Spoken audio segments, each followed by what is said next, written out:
கார்த்திக் தீபா சீரியலில் ஒரு வேறு லெவல் எபிசோடு வந்திருக்குன்னே சொல்லலாம். மிஸ் பண்ணாமல் ஃபுல் வீடியோயும் கேளுங்க.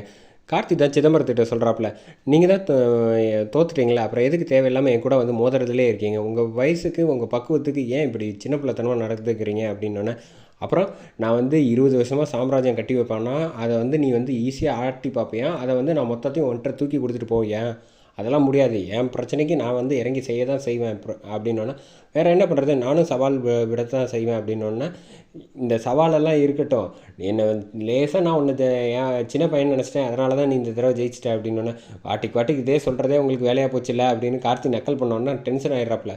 சரிப்பா, பல்லவி ஏன் பூச்சாண்டி காட்டுறா, என்கிட்ட வந்து முகத்தை காட்டுறா, உன்கிட்ட மட்டும் பூச்சாண்டி காட்டுறாளே, முதல்ல தெரிஞ்சுக்க, முதல்ல உன்னை வந்து பல்லவி இந்த எல்லா தலையில் வந்து மிளகா அரைச்சிக்கிட்டு இருக்கா. நான் இப்போ ஒரு செகண்ட் நினச்சா கூட பல்லவி யாருங்கிறத உன்கிட்ட சொல்லிட முடியும். ஆனால் சொல்லிட்டேன்னா அவள் ஈஸியாக இந்த பிரச்சனை முடிஞ்சு போச்சுன்னு ஈஸியாக தப்பிச்சிருவா, பாரம் குறைஞ்ச மாதிரி. அப்படி அவ்வளோ சீக்கிரம் அவளெல்லாம் வந்து நான் மனசு நிம்மதி அடைய விட மாட்டேன். அவளையும் சரி உன்னையும் சரி ரெண்டு பேரும் வந்து நிம்மதியாகவே இருக்க விட மாட்டேன். இன்னொன்று வேணால் ஒரு க்ளூ கொடுக்குறேன், அவள் யாருன்னு தெரிஞ்சால் எனக்கு ஒரு பிரச்சனையும் இல்லை, உனக்கு மனசு உடஞ்சி போயிடும். அதை நீ எப்படி கஷ்டப்பட போகிறங்கிறத பார்க்குறதுக்கு நான் ஆவலாக இருக்கேன். அதனால் உனக்கு ஒரு சவால் விடுறேன், நீ முடிஞ்சால் நீ வந்து பல்லவி யாருங்கிறத கண்டுபிடிச்சி காட்டு அப்படின்னு சொன்னோன்னே, எனக்கு சவால்னா அல்வா சாப்பிட்ற மாதிரி நான் அசால்ட்டாக கண்டுபிடிப்பேன். தயவு செஞ்சு கண்டுபிடி கார்த்தி, நீ கண்டுபிடிக்கணும், அதை வந்து நான் வந்து பார்த்து ரசிக்கணும். அப்போ தான் பல்லவியோட முகம் வந்து எப்படி மாறுதுங்கிறத பார்க்கல நான் ரொம்ப ஆர்வமாக இருக்கேன் அப்படின்னு தீபா வந்து முறைக்கிறாங்க.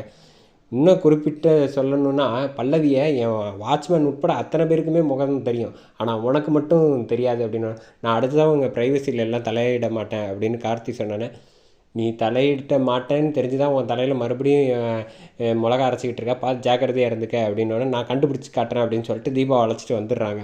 வந்தோடனே வந்து அருண் வந்து வராப்புல, அசோக்கும் வந்துட்டு, அம்மா எல்லா வேலையும் நான் அண்ணனே கரெக்டாக பண்ணி முடிச்சிட்டாப்புலாமா, போனஸ்லாம் பொங்கலுக்கு கொடுத்து அப்படின்னு சொன்னோன்னா, அப்படியா கார்த்தி இல்லைனாலும் பார்த்துக்கிற லெவல் கெப்பாசிட்டியில் இருக்காப்புலம்மா அப்படின்னோடனே, அப்படி தான்ப்பா என் பசங்கன்னா எல்லோரும் தனித்தனியாக இருந்தாலும் மொத்தமாக இருந்தாலும் எல்லாருக்கும் எல்லா திறமையும் இருக்கணும் அப்படின்னு சொன்னோன்னா, கார்த்தி அங்கேருந்து வராங்க. வந்தோடனே, என்னப்பா காலையில் போனப்போ ரொம்ப டல்லாக இருந்தால் இப்போ இவ்வளோ சந்தோஷமாக இருக்க அப்படின்னோடனே, ஆமாம் வேறு என்ன பண்ணுறது, அக்ரிமெண்ட்டை வாங்கிட்டேம்மா, கைப்பற்றியாச்சு அப்படின்னு சொன்னோன்னு, என்னப்பா பல்லவி அந்த கம்பெனிக்கு பாடிட்டா, ஏமாற்றிட்டா, ஃப்ராடுத்தனம் பண்ணிட்டா அப்படின்னு சொன்னேன் அப்படின்னா, அதெல்லாம் ஒரு பிரச்சனையும் இல்லைம்மா, அவன் வந்து பல்லவி வந்து ரொம்ப மேலே தப்பே கிடையாதுமா, இந்த சிதம்பரம் தான் வந்து மிரட்டி வந்து இந்த மாதிரி என்னை வச்சு பாட வச்சுருக்கான் அப்படின்னு சொன்னோன்னா, அப்படியாப்பா சாட்சி கூட சொன்னிச்சு பல்லவி வந்து ரொம்ப தங்கமான பொண்ணு அப்படின்னு, பட் இருந்தாலும் நீங்கள் எல்லோரும் சொன்னதுனால நான் நம்பிட்டேன் அப்படின்னு சொன்னோன்னே, பார்த்தீங்களான்னு நாச்சியார் பெருமையாக பேசிகிட்டு இருக்காங்க.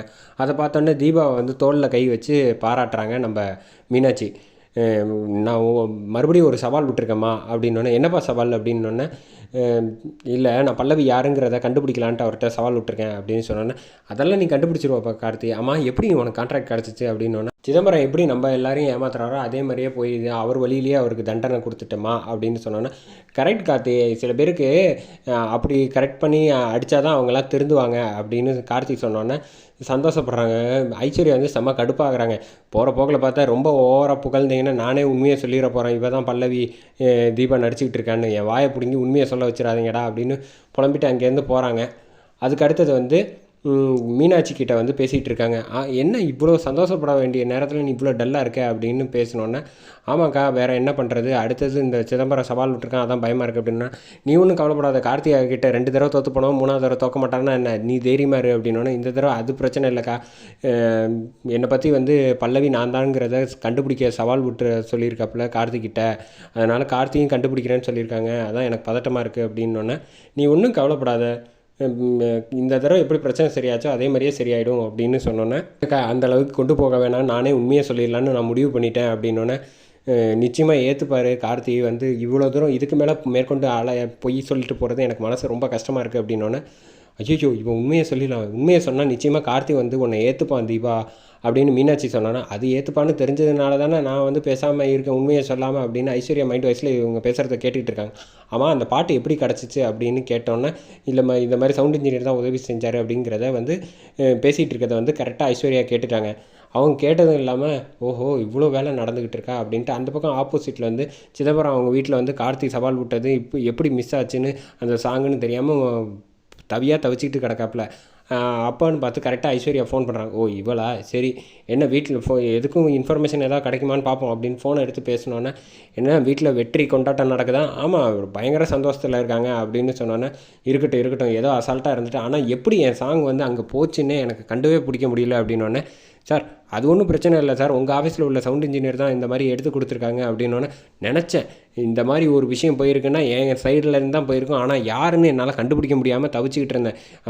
அவனை வந்து நான் உண்டு இல்லைன்னு பண்ணிடுறேன். நல்ல வேளை ரொம்ப உதவி முக்கியமான தருணத்தில் வந்து சொல்லியிருக்கேன் ஐஸ்வர்யா, நான் அவனுக்கு வந்து வேறு செக் வச்சுருக்கேன், அது நிச்சயமாக அதில் வந்து வசமாக சிக்க போகிறான் கார்த்தி அப்படின்னு சொல்கிறாங்க. அதோட இந்த எபிசோடு சூப்பராக முடிக்கிறாங்க.